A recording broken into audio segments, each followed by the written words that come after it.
Hello, lovely people.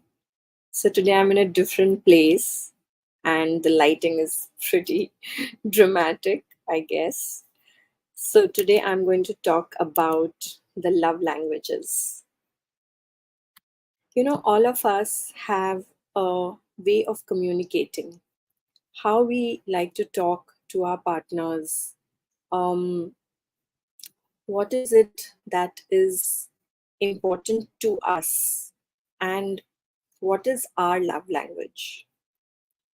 So, now what are love languages? Okay, let me share that with you. So, imagine that uh,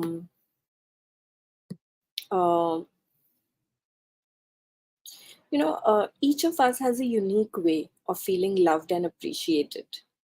Think of it as a love code, um, where we speak directly from our hearts. Uh, and there's a book written by Gary Chapman, which is called The Five Love Languages. I would highly recommend all the couples to pick it up and definitely read it to work on their love languages. Now, what are the five love languages? So there are primarily five love languages, which he has defined in his book. The first one is words of affirmation. So some people thrive on words that affirm their worth and love. For them, hearing things like I love you are amazing, I appreciate you, thank you for doing this, all these words are music to their ears because it's all about verbal affirmation. For example, your partner leaves a sweet note on your desk saying that you make my days brighter, or they text you during the day just saying that I'm thinking about you. That is speaking the language of words of affirmation. When you say kind words, when you use um, supportive language to appreciate your partner, then that is what words of affirmation is. When anything that you're saying is harsh, if your partner feels that it is important that you keep, valuing them by repeatedly saying thank you or saying I love you or expressing it in some form of words, then that is words of affirmation. What you can do is you can set a goal to compliment your spouse every day for a whole month. And that can help you immensely if you want to try and understand what is the love language of your partner. The second love language is acts of service. Others feel loved when their partner goes the extra mile to help them. It's all about actions which speak louder than words. We say that all the time, right? Actions speak louder than words. So imagine your partner knows that you are having a hectic day and they surprise you by preparing your favorite meal or dish, or they do some household chores which they know that you hate. These are acts of service in action. When they have done something for you, have gone out of their way, even though they might not like it. Like, say, for example, your husband is used to leaving his towel every day on the bed. I know it is a very annoying habit, and so many husbands do that. But one day he sees that you've had a long night, you've come late, and you're still sleeping. And he throws the towel on the bed after his bath, but then picks it up and puts it in the right place. That is an act of service because he's made that effort to do something which you will otherwise have to do. So I have to admit that, sometimes there are trying times, and if you do something for your partner, like, say, for example, I remember there was this example of a couple, and the wife said that the husband had never helped her in any household work because even though both of them were working, The husband always felt that it was the wife's duty to do all the household work. So he never helped her. But he went and attended a seminar or something where he heard these things about love language. And then he came back home and he asked her that, can I help you with the laundry? And he made an effort, although he did put bleach instead of the regular detergent, and all their clothes came out having these polka dots, which was really funny. But the wife was so happy that he had made an effort. He was kind of filling up her love tank by giving her love in the language that she wanted. And she really appreciated this a lot. And she was so happy that he was making this effort. And then he continued doing that. So that is acts of service. The third love language is receiving gifts. Now, for some people, receiving gifts symbolizes love and thoughtfulness.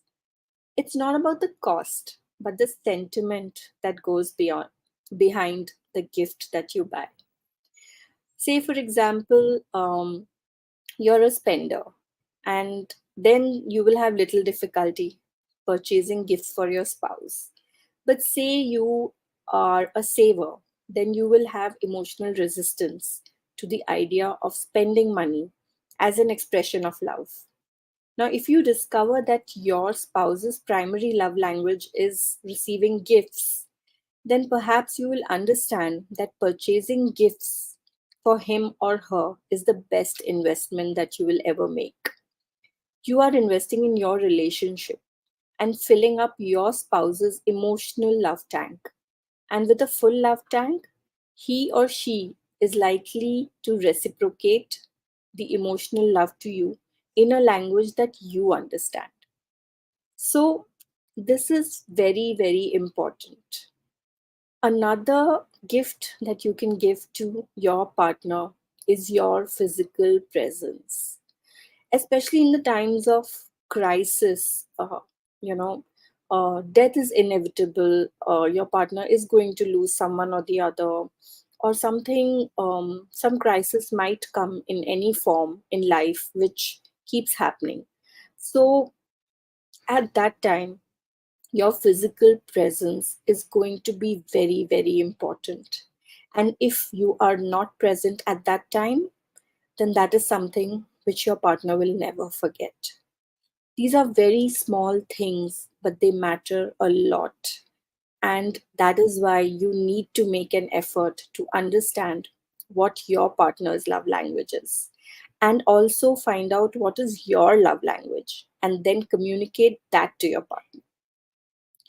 Now, coming to the fourth love language, which is quality time. Quality time is undivided attention that you give to your partner when you're fully present and engaged with your loved one. Like when you sit on the couch and you give your wife full undivided attention, and she does the same for you, then you are giving each other 20 minutes of your life actually. You will never get those 20 minutes back, and you are giving your lives to each other. It is a powerful emotional communicator. It is a powerful emotional communicator of love. So, one example I'd like to give you is sometimes, a lot of wives say that I wish my husband would talk. I never know what's going on in his mind. Now, this is a call for intimacy. She's pleading for intimacy because, in order to feel loved, he must learn to reveal himself. If her primary love language is quality time and her dialect is quality conversation, then her emotional love tank will never be filled until he tells her his thoughts and feelings. You know, people who do not talk about their feelings, that can leave a huge gap. And maybe your wife understands that language only, and that is important for her, that you express what is going on. So Spending quality time with your partner, keeping distractions aside, focusing on what they are saying, listening to them with full attention without interrupting, not judging them, is extremely important. You can do a couple of these things, take a walk together through some old lanes, maybe of their neighborhood where they were born, or you could make a luncheon appointment with your spouse, or you can even ask your spouse to list 5 activities which they enjoy and which they would enjoy doing with you, especially, even though you might not like them.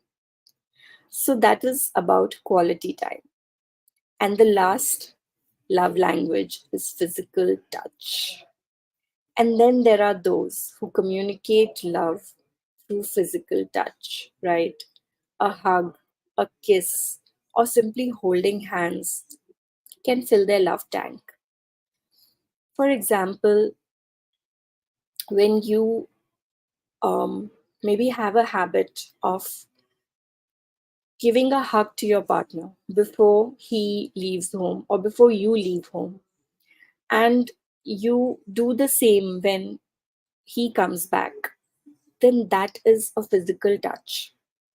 Remember that individuals may have a primary love language, but can also appreciate expressions of love in other languages. So, sitting close to each other on the couch as you're watching television requires no additional time, but it may communicate your love loudly. Um, Touching your spouse as you walk through the room where he's sitting, that takes only a moment. Touching each other when you leave the house and again when you return may involve only a brief hug or kiss, but that will speak volumes to your spouse. So, if your spouse's primary love language is physical touch, then nothing is more important than holding her if she is going through a tough time. She or he, whoever it might be, if physical touch is their love language, then in their time of crisis, when they are having a bad day, when they are broken for some reason, then you have to hold them while they are crying. Give them a tight hug, keep them close to you, because crisis provides a unique opportunity for expressing love. The tender touches will be remembered long after the crisis has passed, but your failure to touch may never be forgotten. As you walk from the car to the shopping mall, you can reach out and hold your spouse's hand.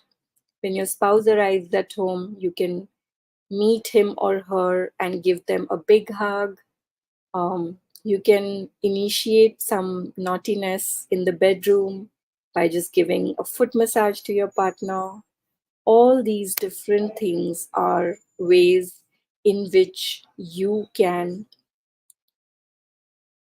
express the love language that your partner understands, which is physical touch. So, this is why it is important that you do understand what is your partner's love language. Love doesn't erase the past, but it makes the future different. When we choose active expressions of love in the primary love language of our partner, then we create an emotional climate where we can deal with any past conflicts and failures. Meeting your partner's need for love is a choice that you should make each day. If you know her primary love language and you choose to speak it, then her deepest emotional need will be met and she will feel secure in your love.